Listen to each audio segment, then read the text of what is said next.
Nous sommes ensemble pour une demi-heure, le temps de parcourir l'actualité ici en Côte d'Ivoire et à l'étranger.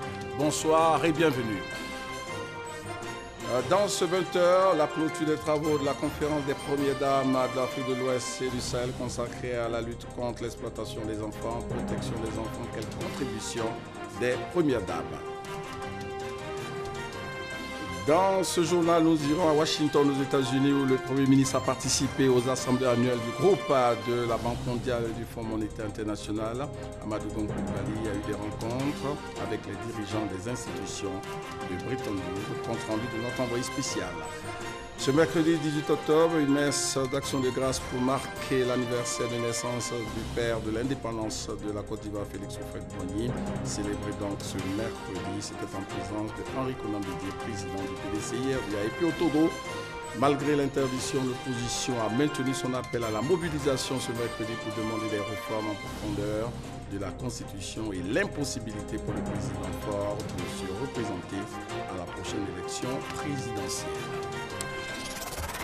Voilà pour les principaux titres de ce 20h. Protection des enfants, quelle contribution des premières dames de l'Afrique de l'Ouest et du Sahel? C'était donc le thème de cette conférence d'Abidjan qui a pris fin ce mercredi. Les épouses des chefs d'État ont pris l'engagement de s'impliquer de façon effective dans une lutte commune. Les temps forts de la cérémonie de clôture dans quelques instants.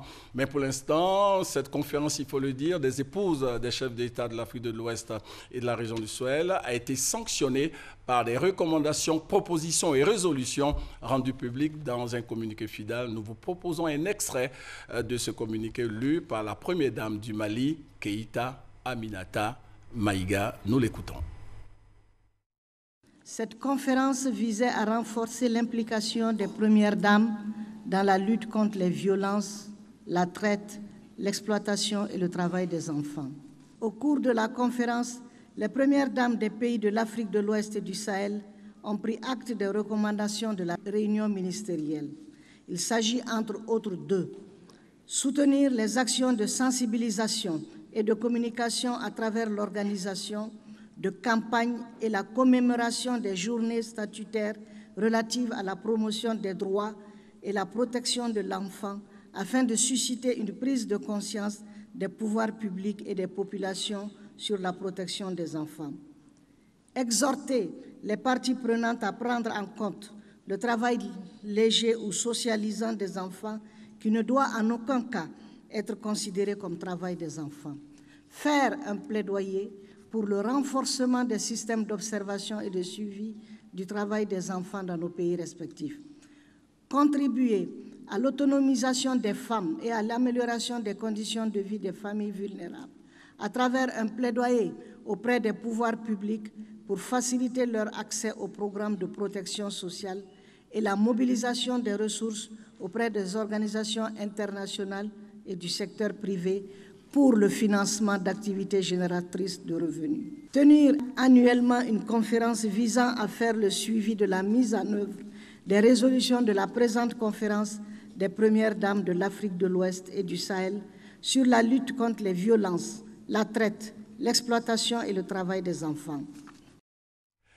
Cette conférence a été également marquée par une campagne régionale qui avait pour objectif d'obtenir l'implication, l'engagement des premières dames en faveur de l'autonomisation de la femme dans leurs pays respectifs et dans la région du Sahel. Les temps forts de la cérémonie de lancement de cette campagne régionale dans ce compte-rendu de Jérôme Kofi Abolin. Pour une campagne régionale de communication en vue d'un changement social et comportemental visant à l'autonomisation des femmes et aux dividendes démographiques. Préoccupation majeure des premières dames des pays membres de l'initiative Suède. Elles ont procédé au lancement de cette campagne ce mercredi au Sofitel Abidjan Hôtel Ivoire. Le mot de bienvenue à cette occasion a été prononcé par Mme Kabane Yalé, ministre du Plan et du Développement de la République de Côte d'Ivoire. La rencontre d'aujourd'hui est historique. Je voudrais, au nom des ministres en charge du projet Suède, exprimer ma profonde gratitude aux premières dames pour leur engagement à porter au plan politique cette préoccupation. Nous sommes persuadés que l'autonomisation des femmes et des jeunes filles constitue un des points déterminants dans les politiques publiques pour accélérer la baisse de la fécondité, étape essentielle dans la transition démographique. Il s'agit en fait pour les premières dames des pays membres du projet SWED de s'impliquer pleinement dans la protection des enfants et des personnes vulnérables. Par conséquent, leur engagement à l'unanimité se veut formel et total. Engagement dans une déclaration commune qu'elles ont toutes signée. Considérant que les premières dames ne sauraient rester indifférentes face aux préoccupations de santé et d'autonomisation des femmes et des adolescentes et des jeunes dans la sous-région, réitérons notre soutien à l'initiative SWED, soutenue par l'UNFPA et la Banque mondiale et l'OAS, qui vise à renforcer l'égalité des sexes et l'autonomisation des femmes afin d'accélérer la transition démographique pour réaliser le dividende démographique. Décidons de servir de modèle sur toutes les questions liées à l'autonomisation des femmes et des filles dans nos pays respectifs. Soutenir le travail visant à créer un environnement favorable pour accélérer la transition démographique dans la région du Sahel et au-delà en soutenant la mise en œuvre de la campagne de changement social et comportemental au niveau national et régional. Pour la première dame de Côte d'Ivoire, Dominique Ouattara, ce sera l'occasion de partager l'expérience ivoirienne en la matière à travers le FAFSI, Fonds d'appui aux femmes de Côte d'Ivoire. Cette sympathique cérémonie me donne l'opportunité de partager brièvement avec vous l'expérience de la Côte d'Ivoire en matière d'autonomisation de nos femmes et de nos filles. Le premier axe de notre action a été de scolariser et de maintenir nos filles à l'école. Nous avons ensuite orienté nos efforts sur la création et l'accès à des emplois durables pour nos jeunes filles. Enfin, nous nous sommes concentrés sur la lutte contre les violences faites aux femmes et la promotion de la santé, de la reproduction basée sur les droits humains.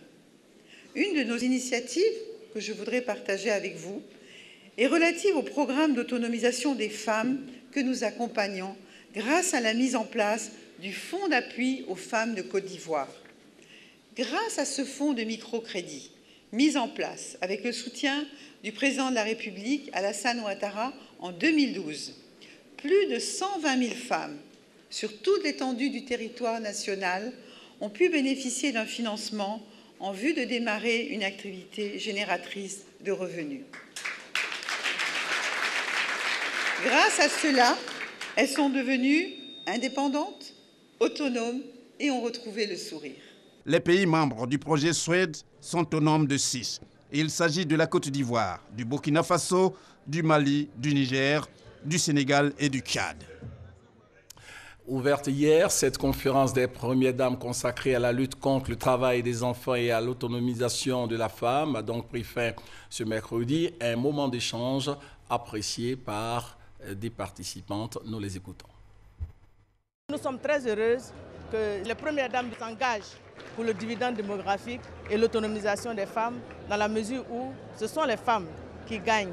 Et en planifiant les naissances, nous avons une meilleure santé pour les femmes de Côte d'Ivoire.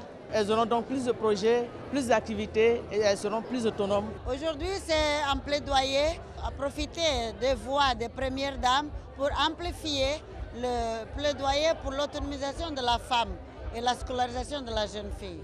On parle spécifiquement de la maîtrise par la femme de sa propre reproduction, le choix de combien d'enfants, quand et si elle le veut. C'est une très belle initiative, surtout pour nous les femmes, parce que vous savez que le projet SWED tourne autour des femmes, parce que les naissances, et la santé, l'éducation, tout tourne autour des femmes, parce que c'est la femme qui met au monde les enfants.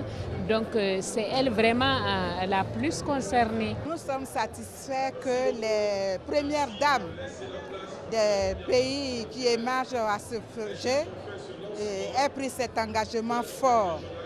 Et nous pensons qu'avec leur implication, ce concept-là sera vulgarisé et les populations vont se l'approprier pour changer de comportement de sorte que nous puissions capturer le dividende démographique. C'est un message très fort que les femmes doivent mettre à la disposition de la société tout entière pour faire la promotion de l'autonomisation des femmes. Et à travers l'autonomisation des femmes, on fait aussi la promotion de la jeunesse pour faire le lance d'un développement durable inclusif. Aujourd'hui, c'est une journée historique parce que nous avons eu au plus haut sommet de l'État un engagement formel pour l'égalité entre les sexes, l'autonomisation de la femme et des filles, pour atteindre le dividende démographique. Sortir de cela, je vais essayer dans mon ONG de faire plus de la propagande pour que les jeunes filles, que ce soit des filles de ménage, les petites filles ou bien les femmes au quartier, les vendeuses, que toutes les femmes aient une possibilité d'être indépendantes.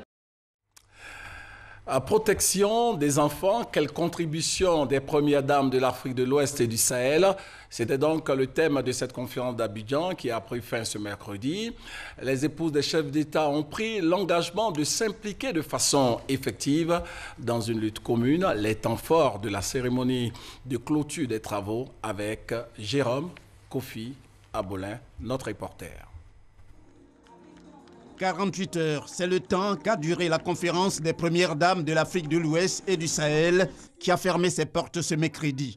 Cette cérémonie de clôture a été marquée par plusieurs déclarations, notamment le rapport de synthèse, la motion de remerciement, la déclaration commune ainsi que le communiqué final dans lequel il a été surtout question pour les premières dames d'exprimer leur solidarité, leur ferme volonté à soutenir les actions des gouvernements de leurs pays respectifs. C'est la première dame du Mali qui a eu l'honneur de faire lecture de ce communiqué. Au cours de la conférence, les premières dames des pays de l'Afrique de l'Ouest et du Sahel ont pris acte des recommandations de la réunion ministérielle. Il s'agit entre autres de soutenir les actions de sensibilisation et de communication à travers l'organisation de campagnes et la commémoration des journées statutaires relatives à la promotion des droits et la protection de l'enfant afin de susciter une prise de conscience des pouvoirs publics et des populations sur la protection des enfants. Exhorter les parties prenantes à prendre en compte le travail léger ou socialisant des enfants qui ne doit en aucun cas être considéré comme travail des enfants. Faire un plaidoyer pour le renforcement des systèmes d'observation et de suivi du travail des enfants dans nos pays respectifs. Contribuer à l'autonomisation des femmes et à l'amélioration des conditions de vie des familles vulnérables à travers un plaidoyer auprès des pouvoirs publics pour faciliter leur accès aux programmes de protection sociale et la mobilisation des ressources auprès des organisations internationales et du secteur privé pour le financement d'activités génératrices de revenus. Tenir annuellement une conférence visant à faire le suivi de la mise en œuvre des résolutions de la présente conférence des premières dames de l'Afrique de l'Ouest et du Sahel sur la lutte contre les violences, la traite, l'exploitation et le travail des enfants. En déclarant clos les travaux, la première dame de Côte d'Ivoire, Dominique Ouattara, s'est félicitée du travail abattu. Je me réjouis de constater que la forte mobilisation ainsi que l'implication dont vous avez su faire preuve au nom de la protection de nos enfants. La déclaration commune me porte à croire que nous sommes sur la bonne voie pour éliminer ce fléau des pays de la sous-région ouest africaine. Et je voudrais féliciter tous les conférenciers qui sont intervenus au cours de ces assises. Une fois encore, nous pouvons constater que les premières dames d'Afrique sont des militantes actives et infatigables des droits de l'enfant.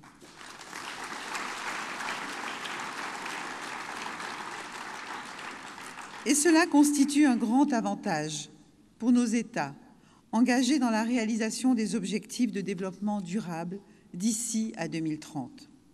Comme vous le savez, certains objectifs de ces ODD soulignent la nécessité de placer la question de la protection de l'enfant au cœur des programmes de développement.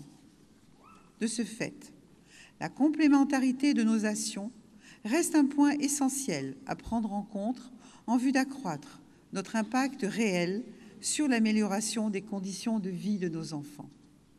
Excellences, mes sœurs les premières dames, je voudrais, pour terminer, nous féliciter de notre détermination et de notre engagement ferme à travailler en synergie afin d'arriver à un consensus en matière de lutte contre le travail des enfants.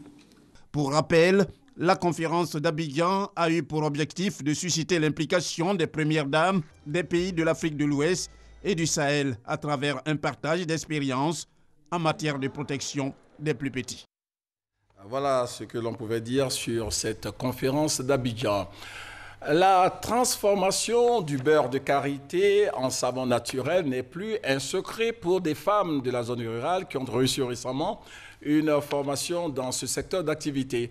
Cette formation s'inscrivait dans le cadre de l'entrepreneuriat féminin encouragé par Mariatou Koné, ministre de la Femme, de la Protection de l'Enfant et de la Solidarité. Pour en savoir davantage, suivons ce compte-rendu de Cheikh Koné.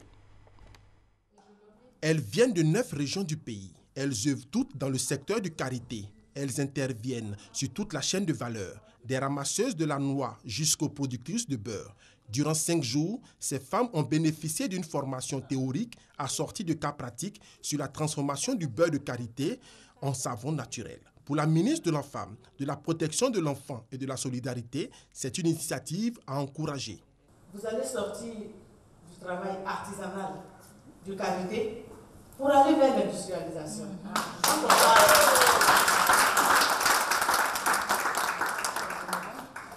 Quand le président parle d'autonomisation de la femme, il insiste sur l'entrepreneuriat féminin. Entrepreneuriat féminin, c'est ça que vous êtes en train de faire. C'est par ça que ça commence. Le fait de vous mettre ensemble, de moderniser les outils de travail, d'aller à la certification.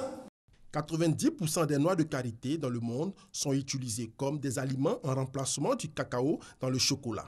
Ces femmes ont donc bénéficié de formations sur la traçabilité des aliments, mais également la maîtrise du processus de normalisation de l'étiquetage. Nous sommes très heureuses d'avoir eu cette formation. Nous avons vraiment retenu beaucoup de choses. Aujourd'hui, nous avons fait la formation sur le savon. Il faut avoir du savon bio de très bonne qualité avec du bon beurre de karité. La Côte d'Ivoire est le 5e producteur mondial de la noix de karité. Une fierté nationale certes, mais qui a un goût d'inachevé, car le pays n'en tire pas les bénéfices. La transformation reste donc un défi à relever.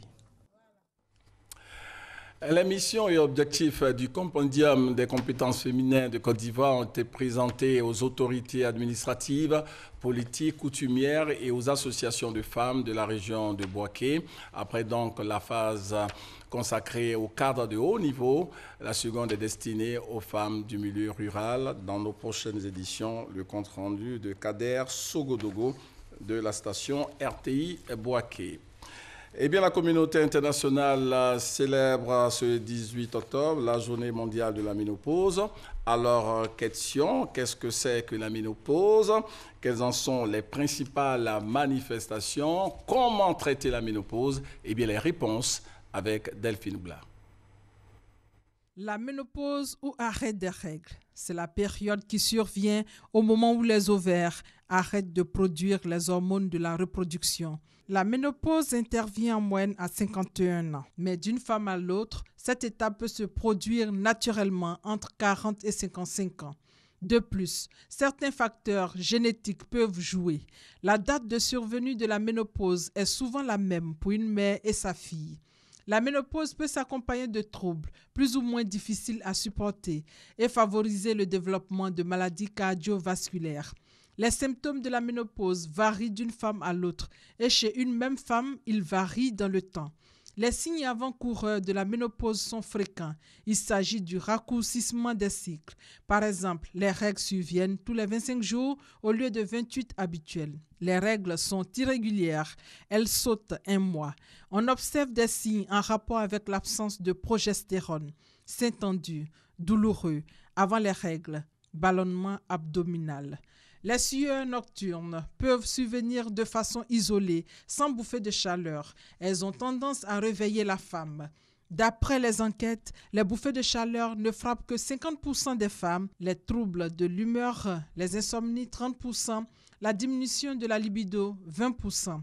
Il faut souligner que la ménopause n'est pas une maladie, mais une étape dans la vie, la fin de la période où l'on peut avoir des enfants. À cause de la méconnaissance du sujet, la femme ménopausée est victime de rejet dans certaines communautés.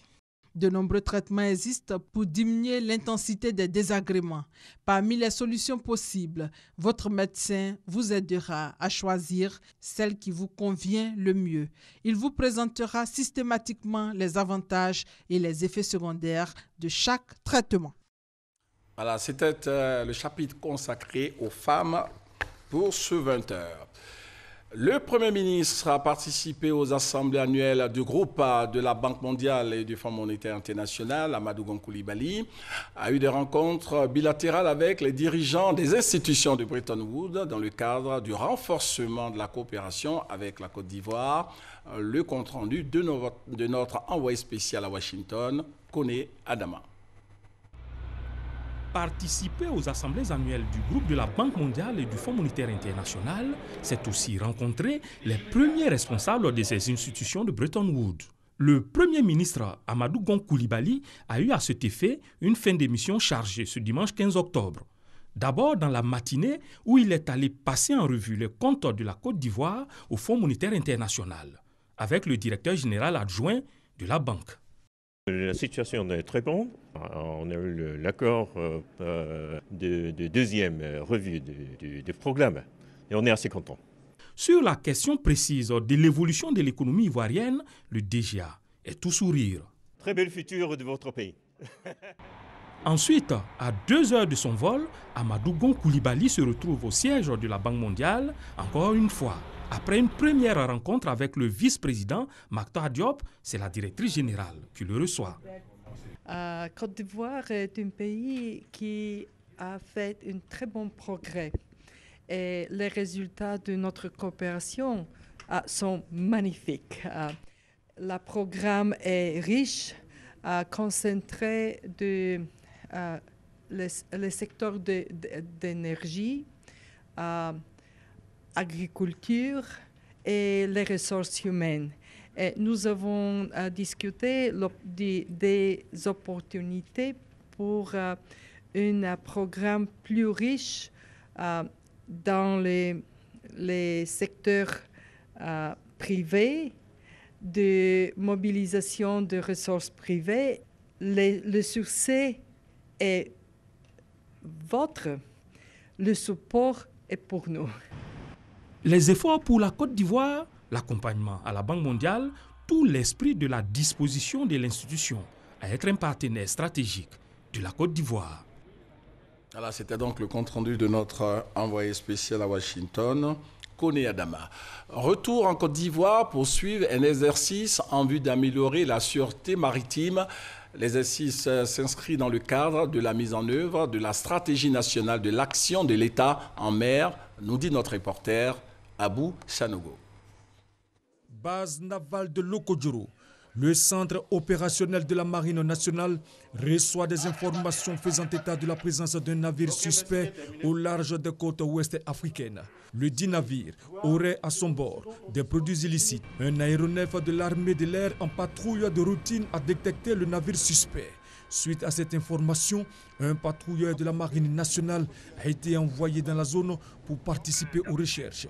Il ressort des premières informations que le dit navire n'aborderait aucun pavillon et aurait à son bord 10 personnes susceptibles d'être des trafiquants. Grâce au déploiement de toutes les forces nautiques, le navire suspect a été localisé au large de la Côte d'Ivoire. Pendant ce temps, le secrétariat permanent de l'action de l'État en mer rassure l'opinion nationale et internationale que tous les moyens sont mis en œuvre pour circonscrire l'incident. À l'issue de l'opération, 2 trafiquants ont été interpellés. Ceci est un exercice et il s'inscrit dans le cadre de la mise en œuvre de la stratégie nationale de l'action de l'État en mer, notamment la coordination des actions opérationnelles des administrations impliquées directement ou en périphérie des domaines de la sécurité et de la sûreté maritime. Pris indépendamment les unes des autres, les administrations n'ont pas la capacité d'agir sur l'ensemble des incidents et des crises qui se produisent. Aujourd'hui, l'intérêt essentiel de l'exercice, c'est vraiment ça. C'est d'avoir pu coordonner et mutualiser les moyens et faire en sorte que sur le terrain, on arrive à essayer d'atteindre des objectifs ensemble. C'est une véritable opportunité que d'avoir l'ensemble des administrations, échanger avec ces administrations et voir vraiment quelle est la suite qu'on peut donner aux opérations maritimes. Le concept d'économie bleue que le secrétariat permanent du comité interministériel de l'action en mer s'attelle à instituer dans l'objectif de la diversification de l'économie ivoirienne, nous contraint plus que jamais à renforcer notre présence en mer. L'exercice de gestion des crises maritimes fait partie d'un projet qui relève de la stratégie de l'Union européenne pour le golfe de Guinée. Aujourd'hui, nous participons à un exercice qui est le premier de ce type en Côte d'Ivoire pour mettre en œuvre concrètement sur le terrain toute l'architecture de l'action de l'État en mer telle qu'elle a été développée par la stratégie nationale de la République de Côte d'Ivoire. L'objectif de cet exercice est de proposer une organisation des crises maritimes adaptée à la configuration locale et dimensionnée en rapport avec les capacités réelles de l'État. Je vous l'annonçais dans les titres au Togo, malgré l'interdiction, l'opposition a maintenu son appel à la mobilisation ce mercredi pour demander des réformes en profondeur de la Constitution et l'impossibilité pour le président Faure Gnassingbé de se représenter à la prochaine élection présidentielle. Herman Guivet. L'opposant togolais Jean-Pierre Fabre discute avec la police. Il ne faut pas agir comme ça, provoquer la violence. Pas du tout content, il est sommé de quitter les lieux par les forces de l'ordre alors qu'il visite le Parti national panafricain, incendié la veille par des individus non identifiés. Avec lui, plusieurs membres de l'opposition togolaise constatent avec désolement ce qui reste de ce siège du parti de l'opposition. Nous sommes venus exprimer notre solidarité, notre sympathie à nos collègues du PNP, dont le siège a été incendié hier. C'est un signe que nous manifesterons sur toute l'étendue du territoire à nos compatriotes qui ont subi les mêmes exactions. Et donc nous nous rendrons certainement à Sokodé, à Bafilo, dans les jours à venir. La ville de Sokodé, deuxième ville du Togo, a été secouée de violents heurts entre la population et les forces de l'ordre dans la nuit de mardi à mercredi, après l'arrestation d'un imam proche de l'opposition. Une arrestation qui a mis le feu aux poudres. La situation a ensuite très vite dégénéré. 3 personnes ont trouvé la mort au cours de ces violences, 2 militaires et un jeune civil. À Agoé, fief des partisans du PNP dans la capitale togolaise, 2 bureaux des douanes ont été incendiés, des pneus brûlés. Ce mercredi matin, les tentatives de rassemblement ont été dispersées par la police. L'opposition refuse d'abdiquer. Ce mercredi 18 octobre, une messe spéciale d'action de grâce pour marquer l'anniversaire de la naissance du père de l'indépendance de la Côte d'Ivoire, Félix Houphouët-Boigny, a été célébrée à la paroisse Saint-Jean de Cocody, dans le district d'Abidjan. C'était en présence du président du PDCI-RDA, Henri Konan Bédié, et des oufouettistes réunis au sein du RHDP, Abou Sanogo.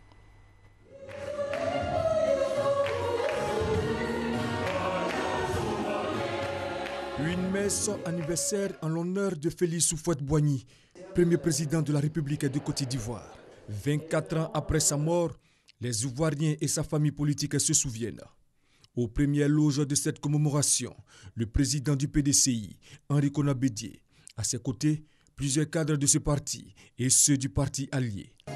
À ce jour, nous sommes venus pour célébrer sa naissance et en même temps prier pour le repos de son âme. Que Dieu garde toujours auprès de lui son serviteur, le président Félix Houphouët-Boigny, un apôtre de la paix.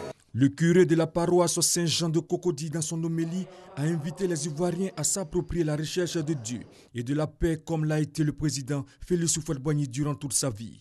On ne peut dire qu'on est disciple ou ami du président Houphouët-Boigny et se laisser guider par ses propres sentiments qui n'ont rien à voir avec la paix. Comme lui, avec le bonheur qu'apporte la paix, avec la transformation interne de notre être par la paix. Voilà le programme d'un oufouettiste. L'ensemble des cadres du PDCI et du RHDP ont salué la mémoire de Félix Houphouët-Boigny.